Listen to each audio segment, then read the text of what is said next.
Bienvenidos y bienvenidas a este podcast que hemos denominado en llamar Preciado en Vivo. Estamos el día de hoy con nuestro amigo y secretario de Innovación Digital, Rivier Gómez. La Secretaría de Innovación Digital es un desarrollo que se ha venido dando en la Alcaldía Distrital de hace poco más de 3 años.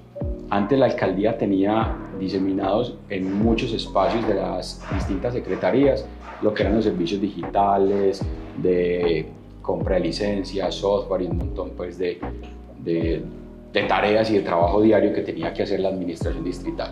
Sin embargo, en esta administración de la Medellín Futuro y con una apuesta decidida por la tecnología, la cuarta revolución industrial y por un montón de posibilidades que abre esto a nivel mundial, se creó la Secretaría de Innovación Digital, que hoy dirige Rivier. Rivier, bienvenido, cuéntanos brevemente quién eres tú, cómo te ha ido en la Secretaría. Santi, bueno, gracias por la invitación. Chévere tener estos espacios como salidos un poco del formato y que quizás uno se desprende como de libretos, de guiones y poder como contar las cosas un poco natural. Bueno, Rivier, abogado de formación, pero toda mi carrera profesional he estado como en el sector de tecnología.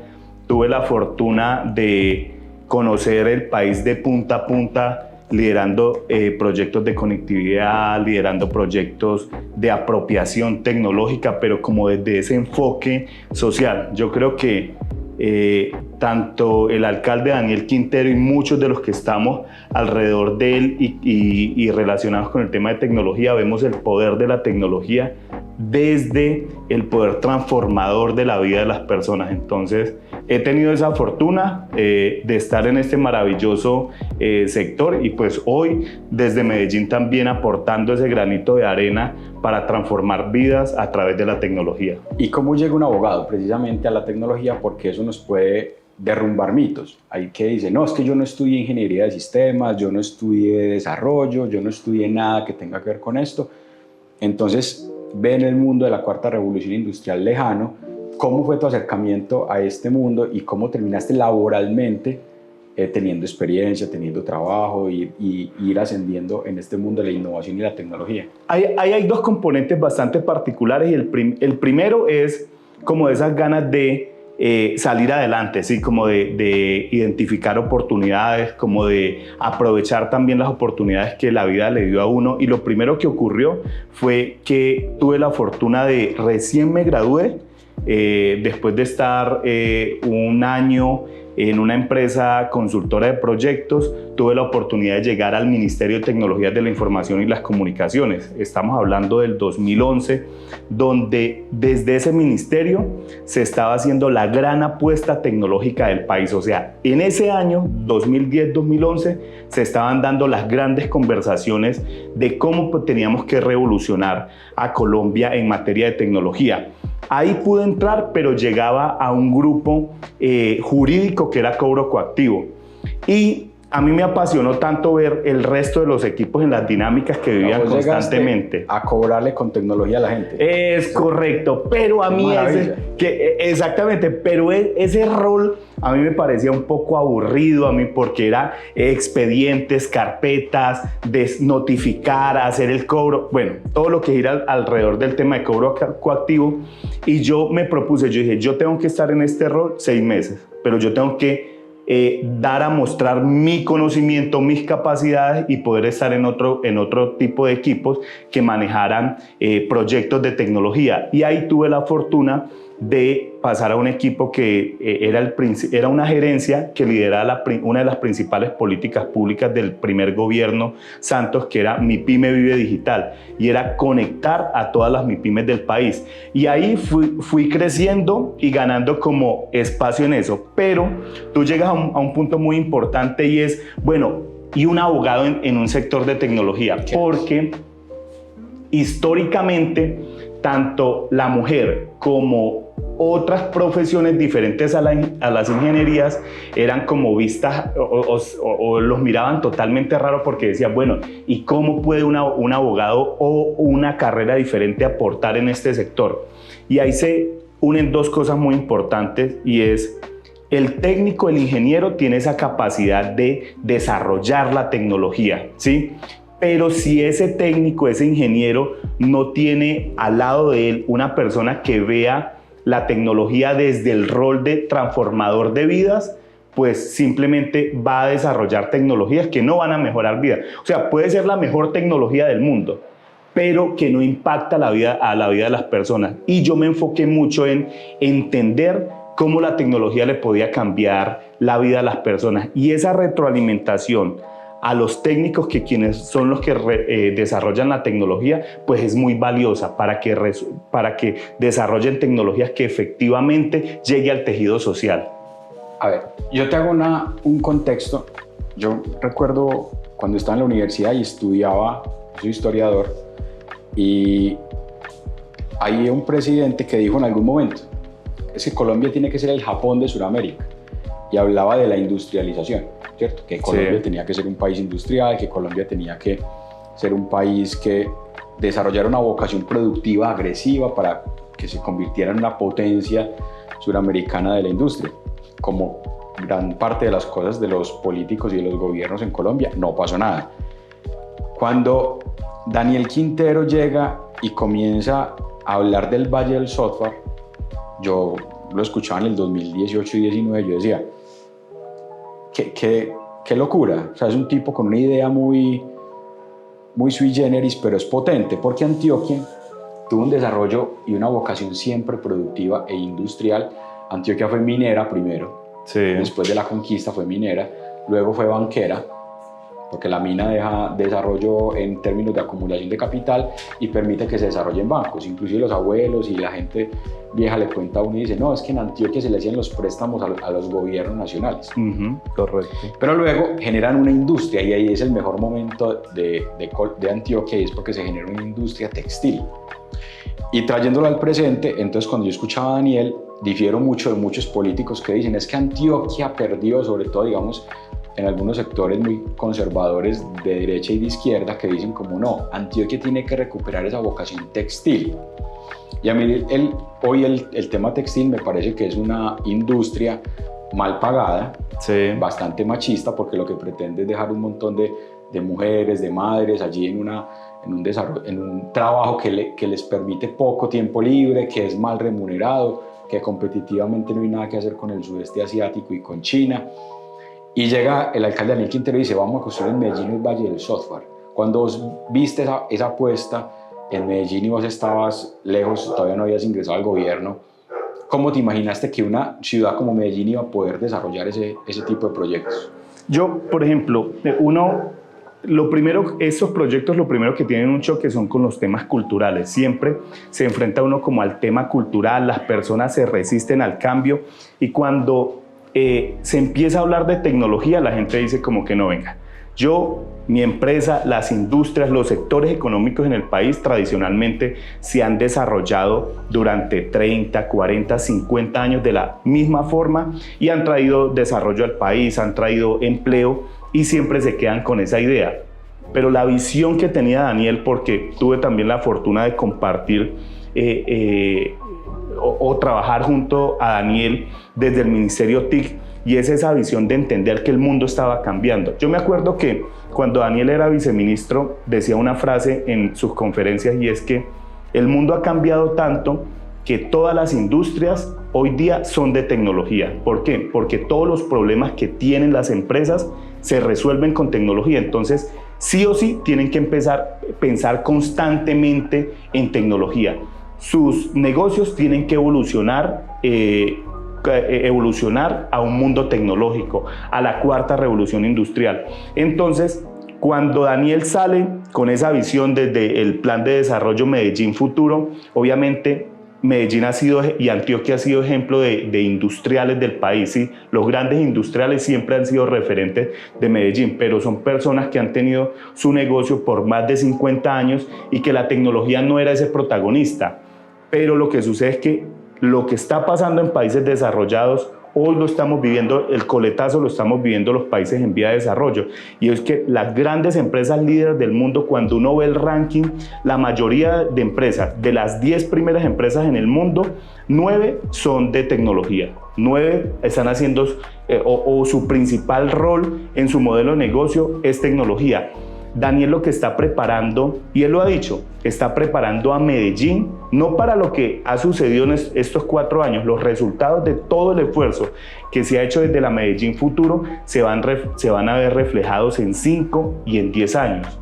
Ahora más adelante quizás podemos hablar del poder de los computadores futuros y cómo va a transformar eso en las generaciones. Hoy día se entregan los computadores, pero el verdadero efecto se va a ver en 5 y 10 años. Lo mismo pasa con el sector económico en Medellín. Ese ADN tecnológico, esa transformación de la vocación económica y productiva que Medellín, gracias a convertirse en distrito de ciencia, tecnología e innovación, es algo que va a marcar la diferencia en los próximos años, porque es Medellín quien está liderando los grandes cambios tecnológicos del país.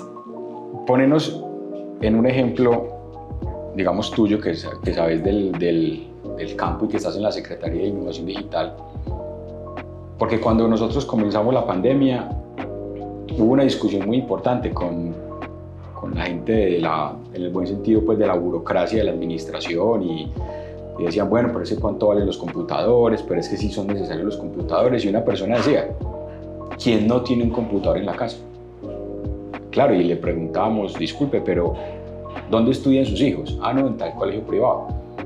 ¿Y tienen computador en su casa? Sí, en el colegio también. Y dijimos, venga, llamemos un par de señoras de barrio.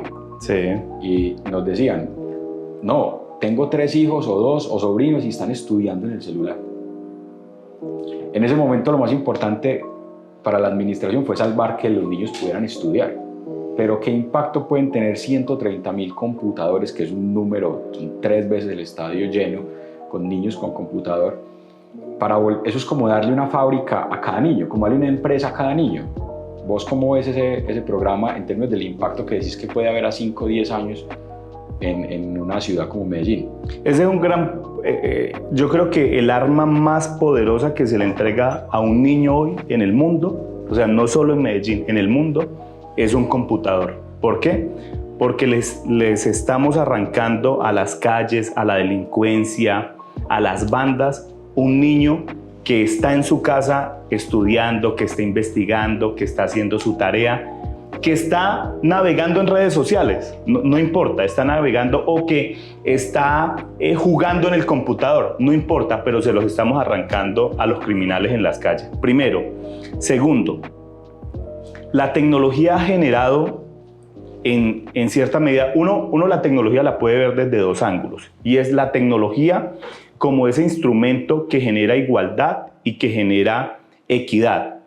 Pero también se puede ver desde otro ángulo, y es que como la tecnología ha acelerado tanto los cambios, cuando no se hacen transformaciones desde los gobiernos, desde las ciudades y los países, terminan incrementando esas brechas. ¿Por qué?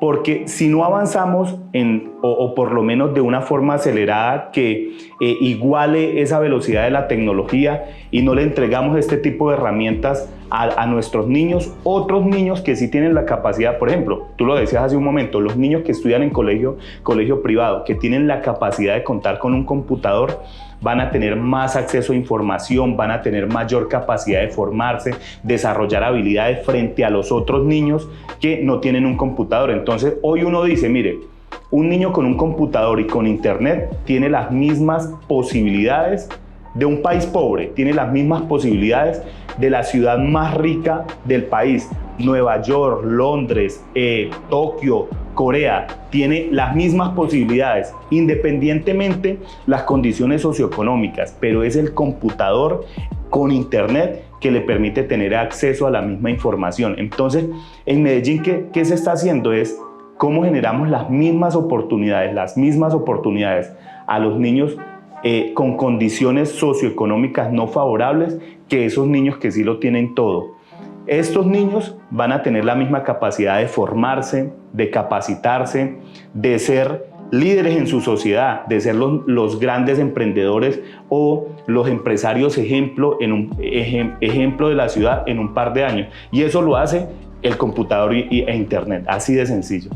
Hay una ley en Colombia que es la ley de spin-off, que eso nunca tuvo como mucho desarrollo, que son que las universidades pudieran crear a través de grupos de investigación, empresas, emprendimientos de base tecnológica. Eso, como la mayoría de leyes en Colombia, quedan con siempre como que son inaplicables, son difíciles de que se lleven a la práctica. Con los centros de Valle del Software y en general con la infraestructura que se ha ido creando en las comunas, sería muy bacano montar no necesariamente un proyecto institucional, sino cómo fomentar el trabajo colaborativo, porque entonces en un grupo de 50 pelados, 40 pelados que hay en un grado, en noveno, décimo, en un colegio en Medellín, uno podría estar hablando de que ya se creó una empresa, se creó de alguna manera un espacio colaborativo, un coworking. O sea, si ellos se organizan y dicen, bueno, somos un grupo de amigos de 10 y todos con computador, y ustedes dos inglés, ustedes dos desarrollo, ustedes dos arquitectura de software, ustedes dos estos, y podemos estar hablando de que se puede estar desarrollando un ecosistema de miles de nuevos empresarios en una ciudad. Eso es cambiar la vocación productiva de toda una región.